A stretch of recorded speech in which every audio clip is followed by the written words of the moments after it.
और उसी पार्ट 2 के अंदर पार्ट 1 को कनेक्ट करेंगे ताकि एक नया टॉपिक भी हो जाए और पुराने टॉपिक का रिवीजन भी हो जाएगा। ठीक है, तो इस तरह मैनेज कर लेता है।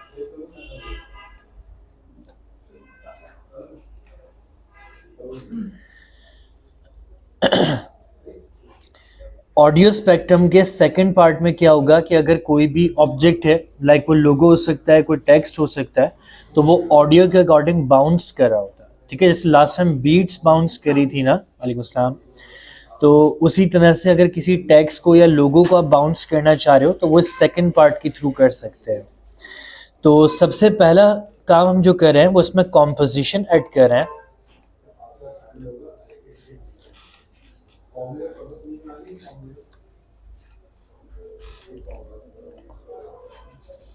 अच्छा सॉरी, लास्ट टाइम आपको याद होगा मैंने बताया था कि जब भी ऑडियो के बराबर की ड्यूरेशन आपको चाहिए तो डायरेक्टली कॉम्पोजिशन ऐड ना करें, बल्कि पहले सॉन्ग लेकर आ जाए। अब डाउनलोड्स में जो भी सॉन्ग हमारे पास है हम उसी को यूज करें। सॉन्ग MP3 में होना चाहिए।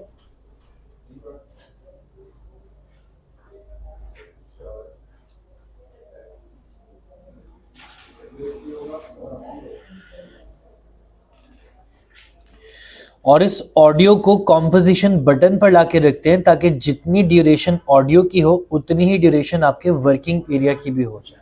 ठीक है, अब अगर बैकग्राउंड कलर चेंज करना चाह रहे हो तो वही कंपोजिशन सेटिंग्स में जाके आप ब्लैक कर सकते हो।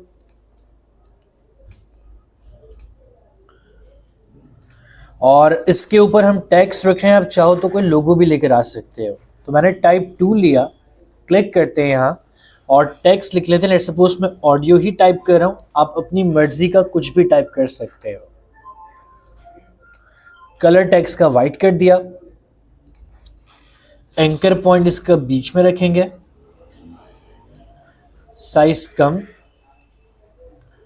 और अलाइन इसे हम कर देते हैं सेंटर और मिडल।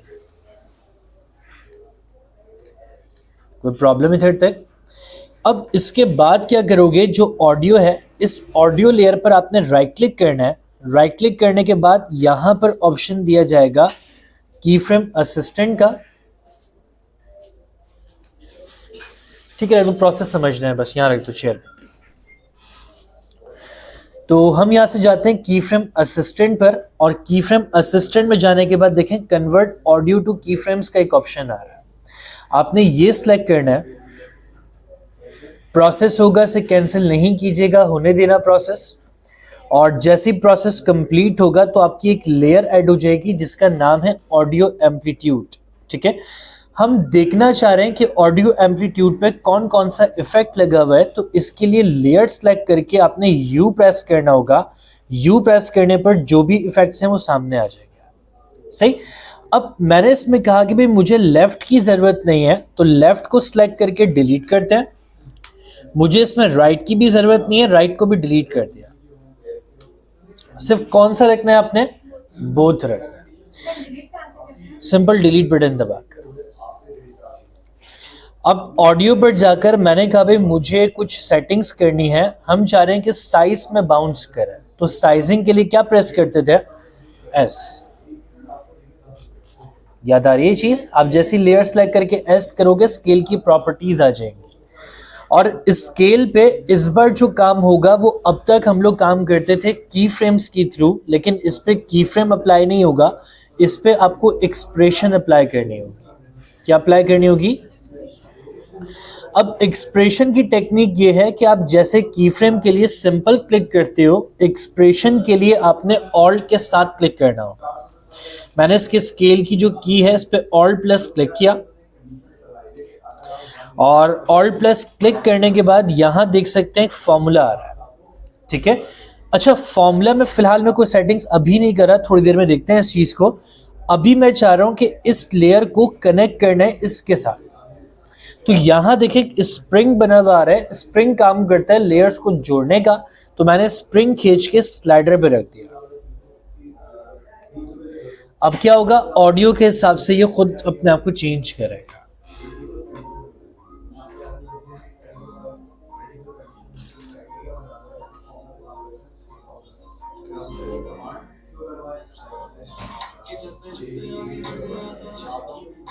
कोई प्रॉब्लम इसमें? कर लोगे इतना काम? आगे चलें। अच्छा, अभी अगर आप नोट करो ये बिल्कुल छोटे साइज पर जाके फिर से बाउंस कर रहा है, ऐसे ही ना? दरअसल जब ये बाय डिफॉल्ट काम करता है तो ये जीरो साइज के साथ काम करता है। मैं चाह रहा हूँ मुझे एक एक्चुअल साइज इसको बताना है और ये उस साइज पे काम करे। तो हम क्या करते हैं, ये जो फॉर्मूला लिखा हुआ है इस फॉर्मूला पे क्लिक कीजिएगा और इसके आखिर में टाइप कीजिएगा प्लस, स्क्वायर ब्रैकेट ऑन कीजिएगा और जितना साइज आप शुरू में रखना चाह रहे हो आप रख सकते हो। मैंने काम किया 100,100 रख के देखा, ब्रैकेट क्लोज। अब देखें 100 पे क्या हो रहा है, बहुत बड़ा हो रहा है। मैंने कभी थोड़ा छोटे साइज में चाहिए, आप 100 से कम कर सकते हो। इसे 50-50 रख के देखते हैं, परफेक्ट साइज।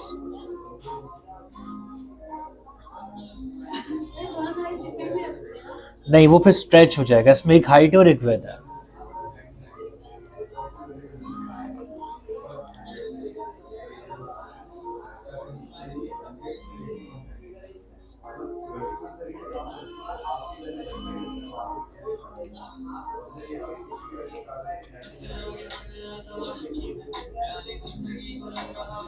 ठीक है, अब लास्ट क्लास रिपीट करने के लिए मैं काम कर रहा हूं कि इसी के साथ जो हमने स्पेक्ट्रम पार्ट 1 पढ़ा था वही हम अटैच कर रहे हैं। ठीक है, अच्छा, स्पेक्ट्रम पार्ट 1 के लिए हमने क्या किया था, सबसे पहले एक सॉलिड बनाया था। मेक कॉम साइज पे क्लिक कीजिएगा ताकि जितनी बड़ी कॉम्पोजिशन हो उतना ही बड़ा सॉलिड हमें मिल जाए। अब इसके बाद ओके कर रहे हैं और इस सॉलिड पे इफेक्ट हमने लगाया था जिसका नाम था ऑडियो स्पेक्ट्रम।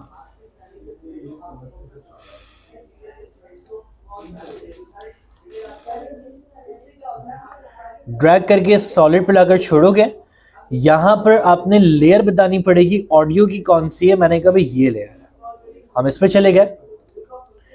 अब यहां पर कलर अपनी मर्जी के रख सकते हो। मैंने कहा भाई मुझे जरूरत है वाइट कलर की।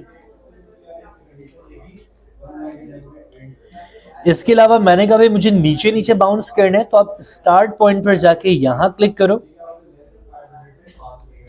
और एंड पॉइंट पे यहां क्लिक करो। अब इसी तरह मैंने कहा भाई ऊपर नीचे बाउंस ना करे, खाली नीचे नीचे बाउंस करे। तो इसके लिए देखें यहां पर साइड बी सिलेक्ट किया जा सकता है। बैंड्स मतलब टोटल लाइंस कितनी हो, इससे कम करके मैंने कहा भाई 12 लाइंस हो जाए फिलहाल। लाइन बहुत बारीक है, थिकनेस बढ़ाई जा सकती है। बाय डिफॉल्ट इन पे सॉफ्टनेस लगी हुई है तो इसकी सॉफ्टनेस कम करते हैं ताकि ब्लर खत्म हो जाए। अब अगर देखें तो ये दोनों साथ साथ चलेंगे।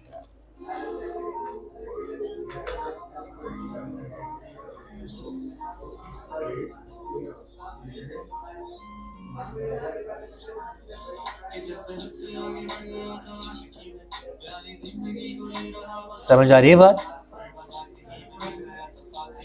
ना लेट हो गए?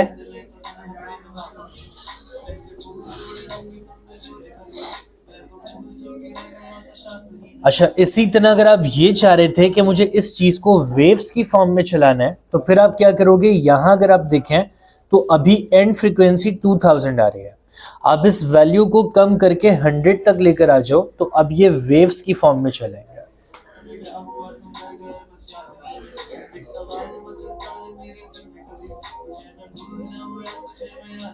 समझ आ रही है चीजें? प्रॉब्लम तो नहीं है अब कोई?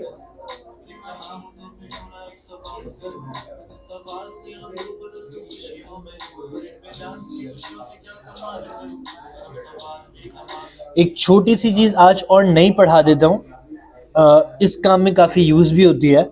हम चाह रहे हैं कि इसका जो बैकग्राउंड है ना वो सिंपल एक कलर का ना हो बल्कि इस पर ग्रेडियंट अप्लाई हो जाए। ठीक है, तो ग्रेडियंट के लिए प्रोसेस ये होगा कि आपने राइट क्लिक करके एक और सॉलिड लगाना है, मेक कॉम साइज, ताकि जितनी बड़ी कॉम्पोजिशन है उतना ही बड़ा शेप हमें मिल जाए। ठीक है, कलर यहाँ पे कोई भी रख लें, इससे फर्क नहीं पड़ेगा क्योंकि जैसे ही ग्रेडियंट अप्लाई करोगे तो सॉलिड का कलर ट्रांसपेरेंट हो जाता है। तो मैंने मेक कॉम साइज पे क्लिक करके ओके किया। बैकग्राउंड आपको पता है हमेशा से लास्ट में रखा जाता है, हम इसकी लेयर को सबसे नीचे ले जाते हैं, ठीक है।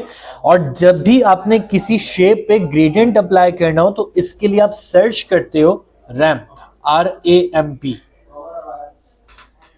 क्या सर्च करना है आपने? रैम्प लिख के सर्च करना। अब ये जो ग्रेडियंट रैम्प है इसे हम उठाकर लास्ट लेयर पे रख देते हैं, और लेयर पे रखने के बाद मैंने फर्स्ट कलर चेंज करके अपनी मर्जी का कोई भी कलर सेलेक्ट कर सकते हो आप, और नीचे की साइड भी हम डार्क शेड दे देते हैं। ग्रेडियंट रैम्प कहाँ रखा? इस बैकग्राउंड लेयर के ऊपर जो सॉलिड लेयर है। अब देखें बैकग्राउंड बन चुका है। स्वैप कलर्स का ऑप्शन मौजूद है, कलर्स ऊपर नीचे करना चाह रहे हो वो भी कर सकते हो, या पोजीशन चेंज करना चाह रहे हो तो इस डॉट के थ्रू पोजीशन भी चेंज की जा सकती है।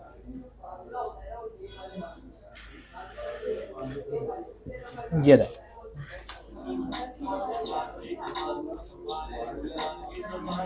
कोई प्रॉब्लम तो नहीं है।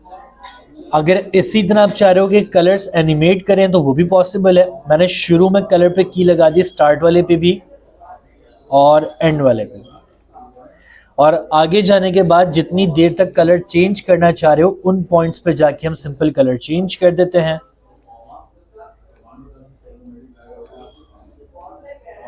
ये रहे।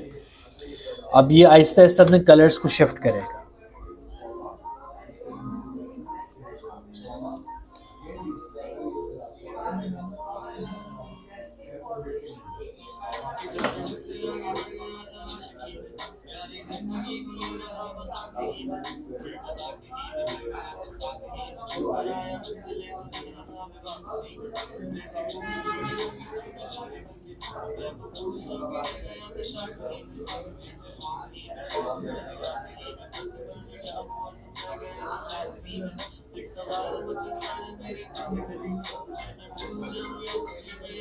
अरे दोबारा जो कलर सिलेक्ट किए थे ये उसी के ऊपर एक सेकंड।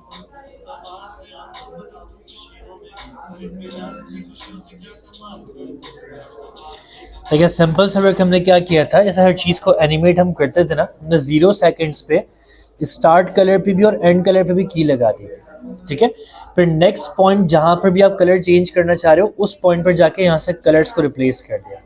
सिर्फ कलर चेंज किए, दोबारा कोई की नहीं लग रही, सिर्फ वॉच फर्स्ट टाइम में ऑन की है। तो अभी आहिस्ता आहिस्ता अपने कलर्स को शिफ्ट करता हुआ जा रहा है अपने मेन कलर।